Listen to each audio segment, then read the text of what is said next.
조갑제 TV 시청자 여러분, 오랜만에 영화 이야기 한번 하겠습니다. 어제 저녁에 영화를 하나 봤습니다. 시네큐브에서 봤는데요. 제목이 러빙 빈센트입니다. 빈센트 반 고호 이야기입니다. 이 영화는 애니메이션 영화인데 배우가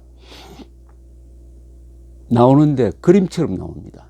그림도 고호가 그린 그림처럼 배우가 나오고 풍경이 나오는데, 이걸 애니메이션인 줄 알았더니 나중에 보니까 배우가 있는데 그 배우의 얼굴을 그림으로, 그것도 고호가 그린 그림처럼 만들어버린 거예요. 그런 종류의 영화로는 아마 처음이 아닌가 그렇게 생각이 듭니다. 그러니까 고호가 그린 그림이 애니메이션으로 바뀌었고, 그 등장하는 인물들이 다 고호가 그린 그림에 등장하는 주인공들입니다. 러빙 빈센트, 그걸 1시간 반 영화인데 폴란드와 영국이 합작해서 만든 영화입니다. 500만 달러밖에 들지 않았는데 그 한 몇만 장 되는 그림을 그리는데 약 100명 이상의 화가들이 동원되었다고 합니다. 그림도 아주 고어식으로 그린 거예요. 이 고어 이야기는 뭐 너무나 유명하고, 고어 그림은 다 우리 눈에 참 익어서 선한, 어떻게 보면 한국 사람들, 아니 세계 사람들 눈에 가장 잘 뜨이는 그림이 고어라고, 그림이라고 볼 수가 있습니다. 고어는 그림을 그린 기간이 한 10년쯤 되는데 어마어마한 양의 그림을 그렸습니다. 유화가 한 800점 됩니다. 그 중에서 판 것이 단 하나밖에 없습니다. 한 작품 그 300달러에, 300프랑에 팔았다고 합니다. 이 영화는 고호가 죽고 나서, 고호가 워낙 편지를 많이 썼습니다. 프랑스의 아르리란, 프로방스 지방이죠. 아르리란 곳에서 그림을 한 2년 그렸는데 그때 한 200점을 그렸습니다. 그때 동생, 파리에 있는 동생, 자기 그림을 그리는데 물감을 사서 보내주고 해서 하여튼 뒷받침을 해준 동생 테오한테 쓴 편지가 또 한 800통 남아 있습니다. 고흐는 사실은 죽고 나서 이 편지를 통해서 먼저 유명해졌습니다. 편지집이 나왔습니다. 1차 세계대전 전에는 이 편지가 워낙 문학적이고 해서 그 자체만으로도 화가 이전에 수필가로서 아마 평가를 먼저 받은 것 같습니다. 그런데 그 영화는 스토리는 어떠냐 하면은, 고호가 죽었다는 소식을 듣고 나서 그동안 고호의 편지를 뭐 하루에 한 번씩 하루에 한두 번 가서 고호의 편지를 받아서 이 붙여주는 역할을 하던 우체부가 아들에게 고호가 미처 보내지 못한 편지, 동생한테 보낸 편지를 써놓고 죽었는데, 써놓고 못 붙인 게 있으니까 이거를 동생인 테오를 찾아서 전해주라고 해서 아들이 전해주러 갔더니 테오도, 동생도 고호가 자살한 6개월 뒤에 죽었다는 사실을 알게 됩니다. 그래서 고호가 왜 죽었느냐를 이제 탐구하는, 어떻게 보면 취재하는 그런 내용으로 되어 있습니다. 그러니까 마치 추리소설 읽는 것 같은 기분이 드는데, 이건 뭐 영화니까 구도를 그런 식으로 만들었는데, 일단 저로서는 참 재밌게 봤습니다. 저는 미술에 대해서는 아주 문외한일 정도가 아니라 참 그림을 못 그리고 그림 그리는 걸 싫어합니다. 미술 선생이 가장 무서웠습니다. 이 초등학교, 중학교 때. 그런데 여행을 좋아하다 보니까 자연히 여행길에 고호와 여러 번 만나게 되었습니다. 근데 프로방스 지방, 프랑스의 프로방스 지방에 가면은 아비뇽이라는 도시가 있죠. 옛날에 프랑스 왕이 교황을 데리고 와서 거의 일시적으로 한 70년 동안 교황청이 있었던 곳이기도 합니다. 아비뇽. 아비뇽에 가까운데 상레미라는 곳이 있습니다. 상레미에 정신병원이 있었습니다. 거기에 이 고흐가 한 1년 동안 거기서 치료를 받은 적이 있습니다. 1년 동안. 그 전에 아르이라는 데서 고갱과 이렇게 같이 그림을 그리다가 고갱과 싸워가지고 고갱이 돌아간다고 하니까 막 화를 내면서 이 면도칼로 귀를 자른, 그리고 또 귀를 잘라가지고는 그걸 종이에 싸가지고 이 몸파는 여자한테 주고 해서 아주 막 대소동이 일어난 다음에 입원을 했습니다. 거기를 한번 갔더니 그 그림에 많이 등장하는 그 모습이 그냥 그 풍경이었습니다. 상레미 주변의 풍경, 산도 그렇고 그 유명한 아이리스 북꽃입니까? 아이리스, 그리고 사이프러스라는 나무, 분위기가 그림에서 그냥 튀어나오는 것 같았습니다. 그리고 밤을 그린 별이 빛나는 밤, 뭐 이런 걸 느꼈습니다. 거기서 1년 동안 있다가 퇴원해가지고 옮겨온 곳이 파리에서 가까운 이 영화에 자주 나오는, 이 영화에 거의 막 주 무대가 되는 곳이었습니다. 거기서 폴 가세라는 정신과 의사의 치료를 받으면서 한 2달 정도 거기서 그림을 그렸습니다. 거기서 또 수많은 몇십 점의 그림을 그렸습니다. 거기를 한번 간 적이 있습니다. 그러니까 한 3년 전에 노르만디를 가면서 그 마을에 들렸었는데, 이번 영화를 보니까 그 마을이 오베르라는 곳입니다. 오베르 슈이르 우아즈라는 곳인데, 그 마을에 가니까 또 평소에 보던 이 고의 그림과 똑같은 현물이 거기 있었습니다. 교회도 있고 밀밭도 있고 또 골목도 있고, 또 무엇보다도 거기서 그린 유명한 그림이 폴 가세의 그림입니다. 폴 가세라는 정신과 의사를 만나서 그 사람으로부터 상담받고 하면서 이 자화상을 그렸습니다. 타화상이죠. 타화상을 그렸습니다.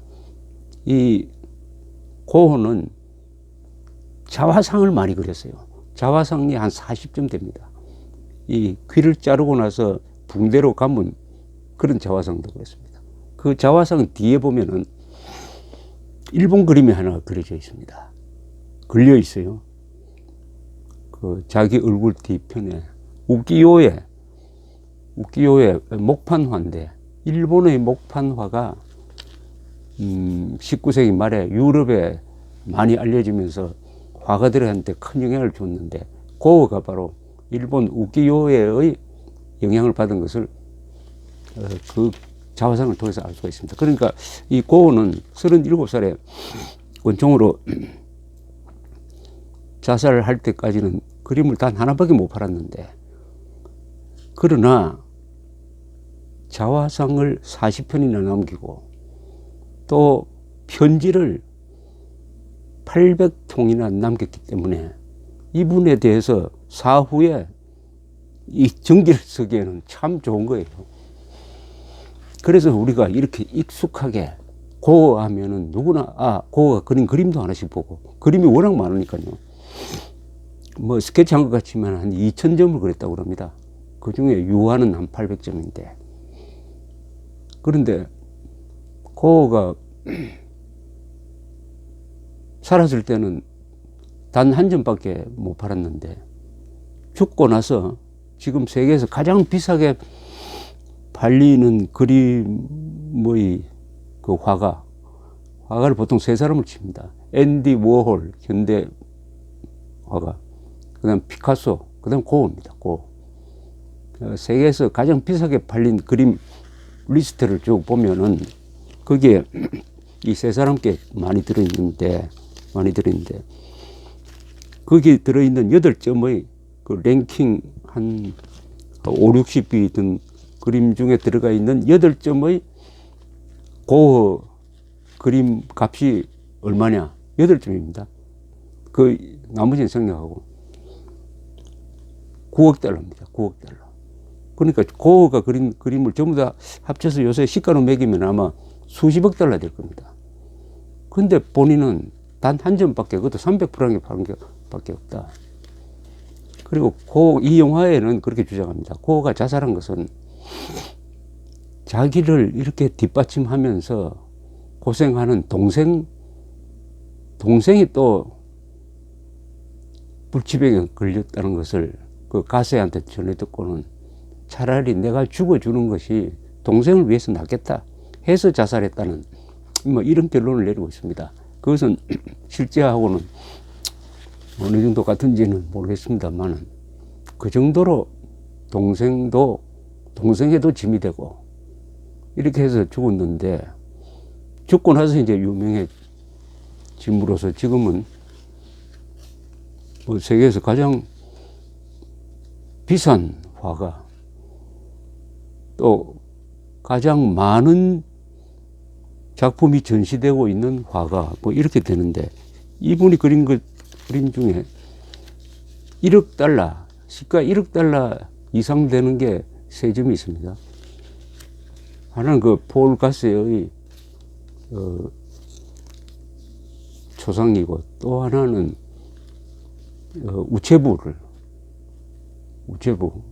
우체부의 룰랑인가 그렇죠, 이름. 우체부의 초상화, 그리고 아이리스 그림이 1억 달러. 이 세 그림은 개당 1억 달러, 1,000억 원이죠. 1억 달러 이상 판매되었는데, 지난 11월에 제가 로스앤젤레스를 갔더니 거기 폴 게티 뮤지엄이라고 있습니다. 개인 뮤지엄으로는 아마 세계에서 가장 클 겁니다. 석유 재벌. 그 산 꼭대기에 있는 미술관에 갔더니 거기 아이리스가 있었습니다. 아이리스, 1억 달러짜리 아이리스가 그 방에 있었습니다. 이 돈을 이야기하니까 좀 미안하기도 한데, 이 영화가 참 깔끔하게 느껴지는 것은 특히 마지막 장면에서 이 고흐의 쓴 편지 한 구절을 인용하는 걸로 영화가 끝납니다. 그 영화가 끝나는 때 나오는 음악이 빈센트란 노래가 있죠. 단 맥클레인이라는 가수가 작사 작곡한 스타리 나이트 뭐 이렇게 나오는 그 노래가 깔리면서 그 구절이 나오는데, 제가 메모를 하나 했습니다. 이 편지에서 고흐는 자기가 어떻게 기억되기를 바라느냐. 나는 생각이 깊은 사람이고 따뜻한 사람이었다 라고 기억되기를 바랐다는 것입니다. 그리고 다른 편지에서는 나는 인간 세계에서는 바닥 중에 바닥이었던 사람이다. 그러나 생각이 깊고 따뜻한 사람이다 로 기억되기를 바란다. 이 구절이 가슴이 찡했습니다. 이 여행을 하다 보면 고흐와 자주, 의도되지 않는데 고흐가 자주 만난다는 것은 고흐가 남긴 그 미술이 워낙 방대하고 또 그것을 구입해 가지고 전시하는 미술관이 많다는 뜻이겠죠. 근데 암스테르담에 가면은 반 고흐 뮤지엄이 있습니다. 이것은 고흐의 안 팔리는 작품을 가지고 있다가, 그러니까 동생이 6개월 뒤에 죽었습니다. 동생의 부인이죠. 부인이 보존을 잘했습니다. 이분이 아주 그 네덜란드 사람답게 치밀하게 미술품을 보존하고 특히 편지를 모았습니다. 편지를 책으로 내기 시작을 했습니다. 그리고 그 아들이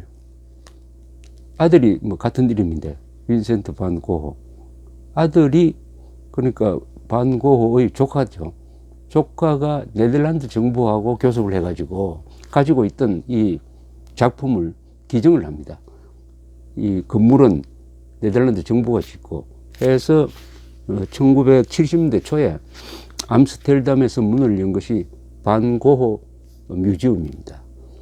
가장 많은 반 고흐 작품을 거기에 담고 있는데 이게 관객이 어느 정도 오느냐 하면 1년에 최근 통계를 보니까 약 190만 명이 방문하는 그 랭킹으로 세계에서 아마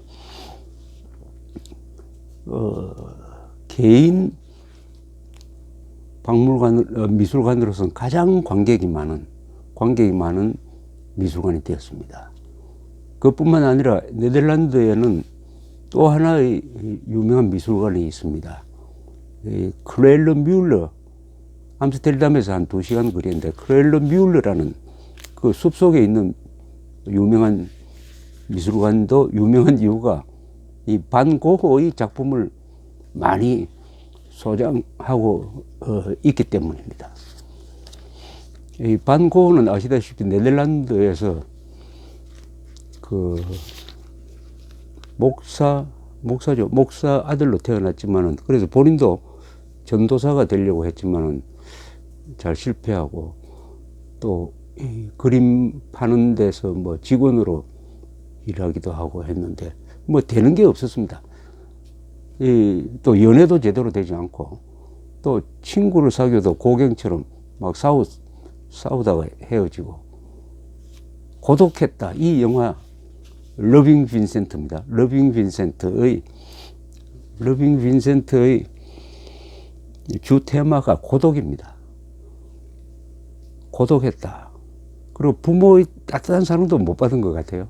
그러니까 이 고흐는 하는 게 되는 게 없었습니다. 누구는 인간으로 태어난 사람 중에서 가장 불행했던 사람이다 라고 평을 하는데 저는 그게 동감이 가요. 그 말이. 왜 그러냐. 천재가 당대에 평가를 받지 못하고 가난하게 전년 인정도 받지 못하고 죽었는데 죽고 나서 이렇게 최고의 평가를 받는다. 이것은 가장 큰 불행 아닐까요? 그 죽은 사람한테는.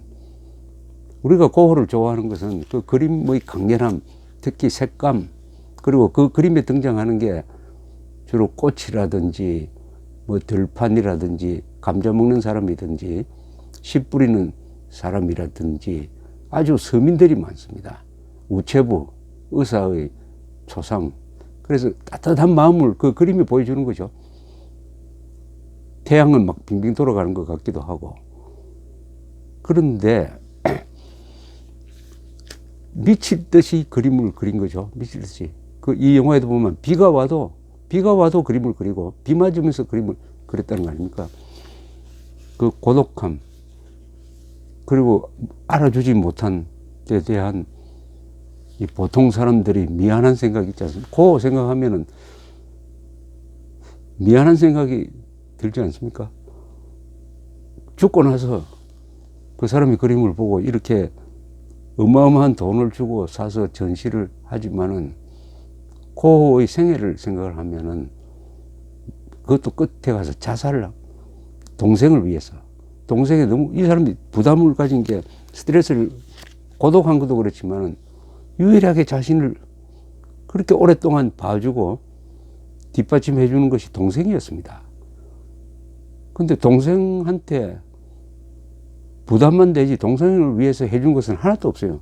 그 300프랑짜리 그림 하나 판 것밖에 없었는데 그때 300프랑은 요새 돈으로 환산하면 한 2,000달러 된다고 합니다. 그러니까 한 200만 원짜리 그림 하나 팔도록 해준 것밖에 없는 것이죠.